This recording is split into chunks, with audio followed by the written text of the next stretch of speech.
All right, you're looking live from a very chilly Tampa, Florida. It's a chilly weekend in Columbia, South Carolina as well.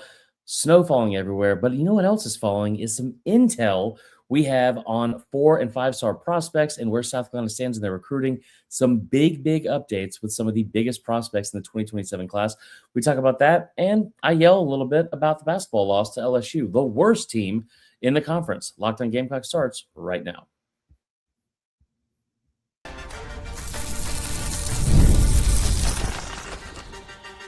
You are Locked On Gamecocks, your daily podcast on the South Carolina Gamecocks, part of the Locked On Podcast Network, your team every day.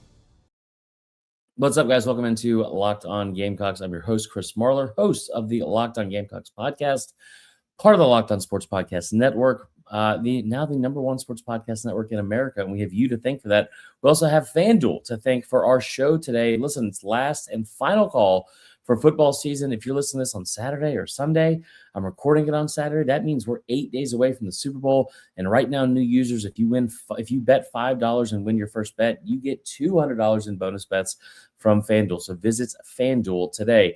Got a good episode for you. We're going to talk about the Underclassmen weekend that's happening in Columbia, South Carolina this week.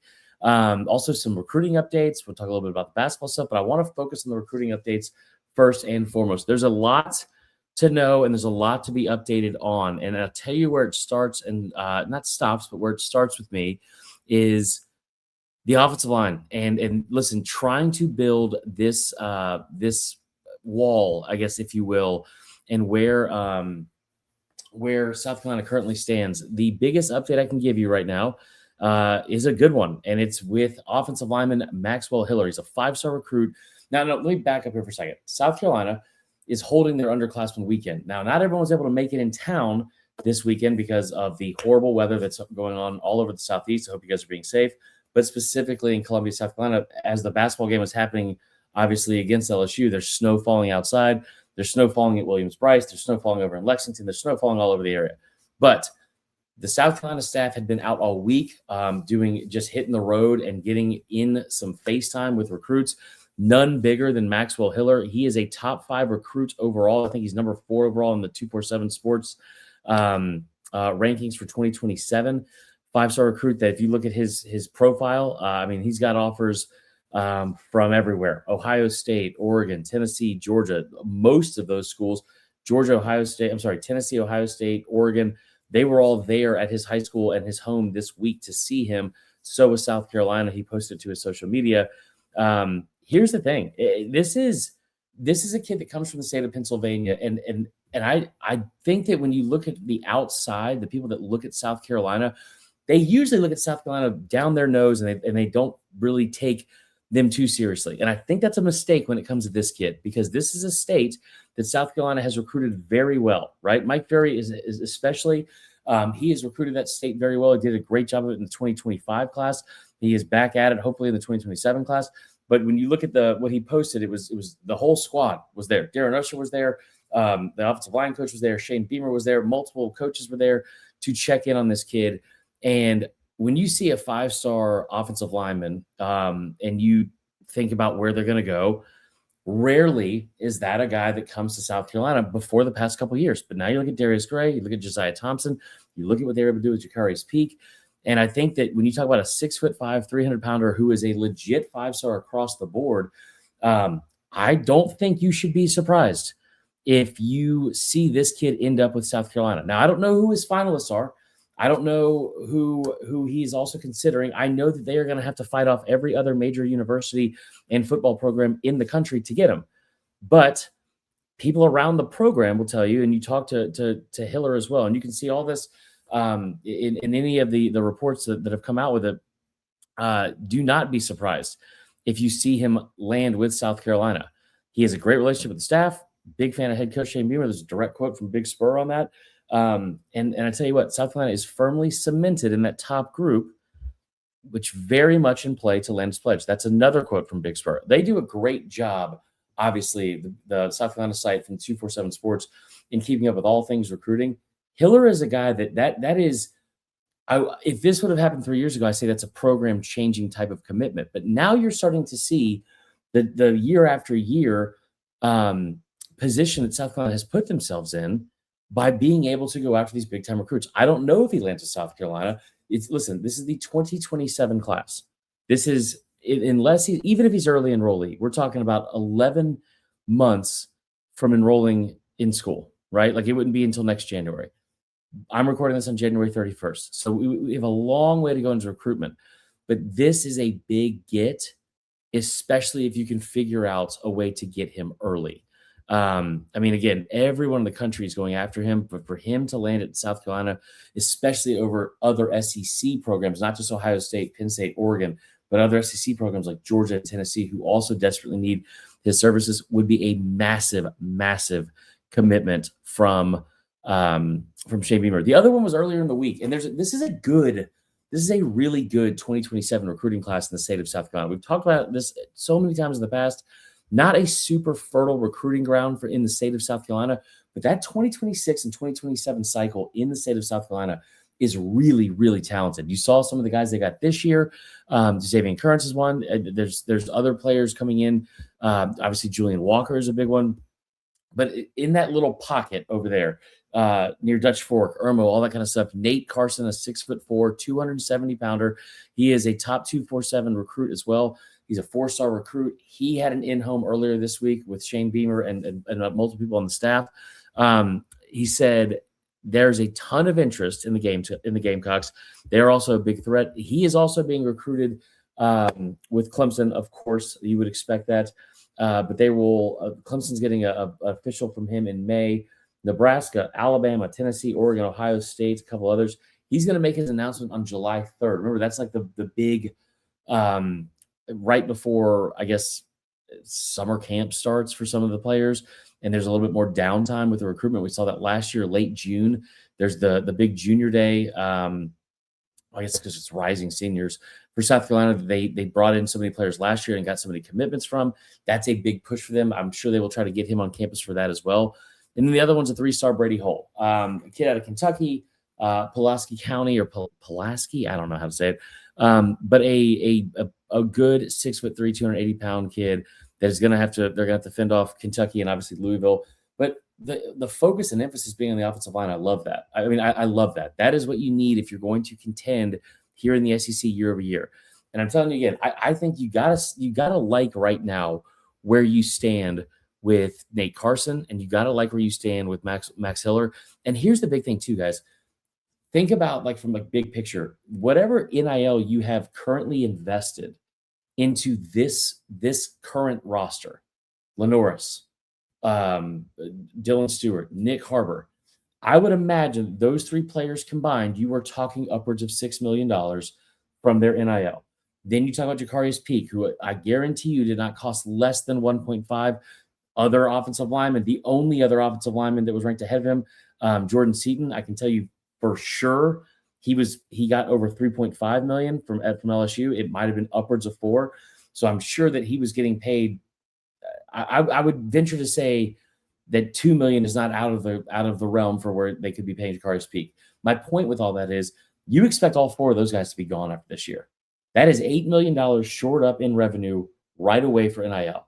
So this upcoming year, while everyone looks at South Carolina in this way, that's, you know what, they're not that great. Like they're not gonna spend that much. They're not gonna outspend this team. They're not gonna outspend this team. You have so much cash that you are going to be flush with, specifically for NIL dollars, roster, like in the roster turnover going into next season, that you are going to, as long as Shane Beamer still there and there's not some crazy turnover and all this, and weirdness that happens with a coaching change that hopefully doesn't happen, South Carolina is immediately in play for the top players in the country and also in this state. You have a really big opportunity in I don't know why I said year 1. It would be year 6 under Beamer or going into year 7, where you can put a stamp on this year's recruiting class. And keep in mind, you don't have these deals aren't usually done until July 1st of that year anyway, of when they enroll. So for this, it would be July 1st of 2027. So you're not losing money. You're not having to promise these kids money. I mean, we have to promise it. You're not having to pay these kids money until they are on campus. And even if they're early enrollees, a lot of that's going to come around to July 1st. But with the players leaving, and the money that's being freed up, you are talking about South Carolina being one of potentially the biggest able spenders and willing spenders in the entire portal as long as they want to do it. And that to me is a massive, massive deal for what could hopefully be, when you talk about the dominoes that need to fall. We always talk about how, listen, it's like 1 year, it's this with Beamer since he's been at South Carolina. Like 1 year they're really good. 2024 they win 9 games. The next year they go 4-8. Like it has been this year over year. Now here's the thing: if you want to start talking about long-term sustainability, you build in the trenches and you figure out a way to start winning games and stacking seasons. This is how you do that. And I don't want to get too far ahead of myself, but if you lose those 4 players I mentioned, I think they probably are around $8 million total in NIL money. That's I'm not guessing for the program. I'm not telling you what I think that they're worth or what I'm telling you what the current market value is for their positions and also their NIL valuations on their own. That is what South Carolina could have shored up and freed up to go spend. And that puts you as an immediate player because you still have the $20.5 million rev share, right? Which you're going to get about 15% or 15 million of that most likely as the cut of your pie. And so then you're talking about the other 8. Now, I don't know if it's borrowed versus not. Like, I don't know what the NIL booster spending is at South Carolina outside of the rev share. I imagine if most places you see like around the SEC are around 15, I imagine, let's say on the low end, it's 5 to 10. You're talking about potentially being able to have 20 to 25 million total to spend on a roster. That puts you in play. Like that just puts you in play. Now, a lot of this is speculation. And maybe it is just the 15 million. I don't know. But I'm telling you right now that when you have success, and especially with a guy like Beamer who does not want to keep going here, if you're able to have success this year and you want to start stacking that, you can go out and get a big name player like this. And here's the other thing about Hiller that makes it so great. Out of high school, you look at some of these players out of high school, and South Carolina's done a tremendous job of recruiting high school talent and also recruiting players at that state specifically, right? And at that position last year. So if you are talking about bringing in a kid out of high school, I'll give you a perfect example. Jackson Cantwell is a offensive tackle. He was the number 3 player in the country this year. Ends up going, he's from Missouri. He was between Mizzou, Georgia, Texas Tech, I think was probably involved. I'm sure Miami. Georgia was offering 1.5. Miami came in at 2. He made a deal, and it's for multiple years, but he made a deal with Miami that was $2 million, and that's what they're going to pay him out of high school. Now, that's crazy to me because you have not proven any ability at the collegiate level. You haven't started a day at all. But I bring that up because that's a left tackle. That is a steep price to pay. It's a similar ranking to Hiller, but that's a steep price to pay. And then you think about the fact that they don't play the same position. You're probably not having to fork over $2 million for an interior offensive lineman. That's not what the market value is. No one's doing that. Maybe I'm ahead of myself on that because it is a top 5 player overall, and that is a amount of money that you would assume they would garner and warrant. The other part of all of this too, and this is the part that is the biggest unseen, accounted for, and really biggest crapshoot you have in this current day and age of the NIL era, and that is this: you just don't know when or how much you're going to have to spend each year, one, to be competitive, but also what the prices are going to be, the market prices. Remember, we talked about this in the past. Matt Rule comes out in like 2023 and says, the market price for a starting quarterback out of the portal is 1 to 1.5. I can tell you for sure, Sam Levitt that went to LSU got around 5 million for this year. Sorsby went to Texas Tech, got 5 million. The kid that Mensa that went to Miami is probably going to get around 6 because they had to pay probably around 1.5 to 2 for his buyout on top of what they're going to pay him. So we haven't seen the bubble burst yet. We keep seeing these prices matriculate up, right? And if they keep going up, we can only assume that trend is going to continue until we see opposite, right? Until we see otherwise. So I would assume having even more cash when you're going to have to, like, the prices are going to keep going up for the players, that can only help you. But again, you're able to build from that. And a kid that's 6'5", 300, by the way, perfect. Like that's great size to have at the interior offensive line position. Imagine him and Darius Gray on the same offensive line. I don't expect Josiah Thompson to go pro this year. Maybe he flips back to left tackle. I mean, you've just got bodies now. And if you can start there in the trenches, I hate cliches, but we all know the truth. Like that's where games are won and lost, are in the trenches. And so if you're able to start building on this, on top of the defensive line that you've been able to start building and the players you have coming in there from last year's class, especially that are going to be young, man, you've got some building blocks here, guys. You really got some building blocks. Now, there's so much turnover year over year. There's so much, uncertainty year over year in the world of college football now. But if you're able to go out and get an offensive line rebuilt like this and go get a 5-star like this, I can tell you wholeheartedly, the one thing you don't have to worry about this year for South Carolina, you don't have to worry about, is where are you going to find money? Because you are going to have a lot of money freed up.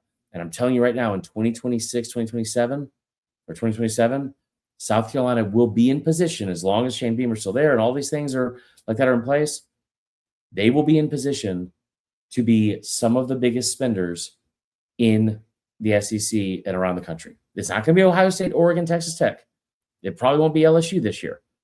But we don't really want to be that. Like that's, I don't want to be, I want to win games. I do not want to be a $40 million roster. That sucks, especially year over year. It's not sustainable. It's not sustainable. And also, how stupid would you feel if you're Oregon and you're spending $40 million a year on a roster and you still haven't won anything, let alone even been to the national championship? So I think there's a lot of positive things that come from this, and the light bulb comes on when you start talking about, hey, you're in contention with some of these players. Why is South Carolina so much or being mentioned so much in some of these players' short lists?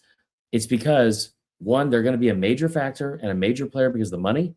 And also, they're building a pretty damn good program here. And people, I don't know if you've noticed, they like Shane Beamer. They like Darren Usher. They like this coaching staff. And they really love Columbia, South Carolina. And as we all know, there's a lot of reasons to love Columbia, South Carolina. So why would you not want to come here?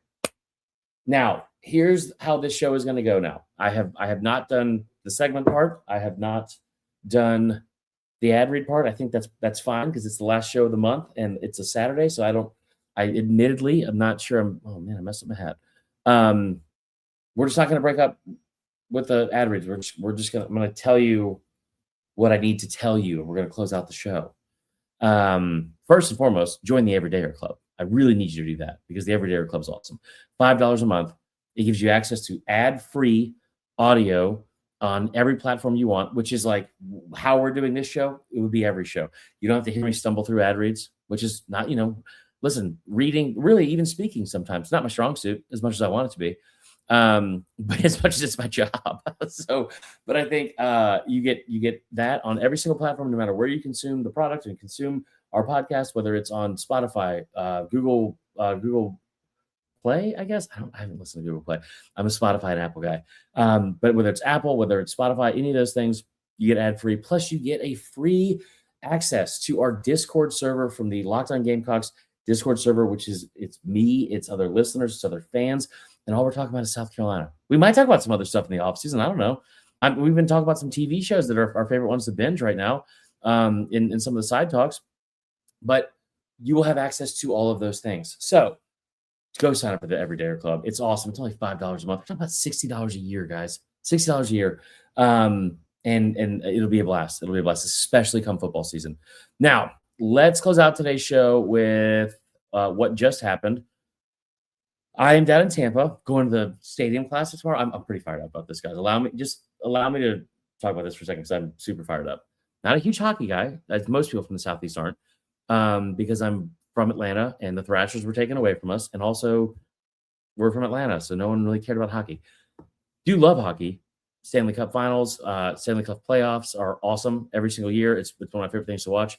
I'm marrying into a hockey family. They used to be season ticket owners for the Tampa Bay Lightning. So tomorrow we're going to the Tampa Bay Lightning Boston Bruins Stadium Series game, which is outdoors in Tampa at Raymond James Stadium. It's supposed to be like 30 degrees in Tampa, which is wild. But I'm super excited. So that's why I'm all bundled up here right now. But down here in Tampa, of course, took time out of the day. I'm getting a sweet hat, USA Hockey, to watch the basketball game. And I'll tell you what, wish I didn't. I wish I didn't. South Carolina loses in overtime, 92-87. It hurts even worse if you were like me. If you were like me, and that was me twisting the knife in my heart. It wasn't good, charades. If you're like me and you had money on FanDuel at South Carolina plus 3.5, which felt like safe because the line was 2.5, and I bought an extra point like an idiot. It wasn't safe, and they lost by 5 in overtime to the worst team in the SEC. They had a chance to sweep LSU in one season for the first time in 22 years. Obviously, they fell short. I don't know the answer. I'll tell you this. There's like pieces of this team that I really do love, man. Like Sharon Jance is so much fun. I love Michi Johnson. I love Eli Ellis. There's players on this team that are like, hey, that guy's pretty good. Like that's like that guy is good, not pretty good. I'm probably underselling you a little bit. And they're a lot of fun to watch at times.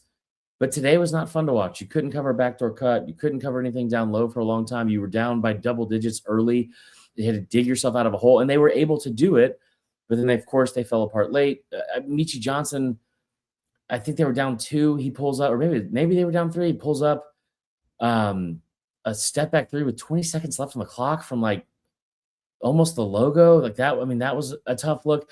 I think here's what I've realized today. I don't know if Lamont Paris needs to go at this point. I think he does.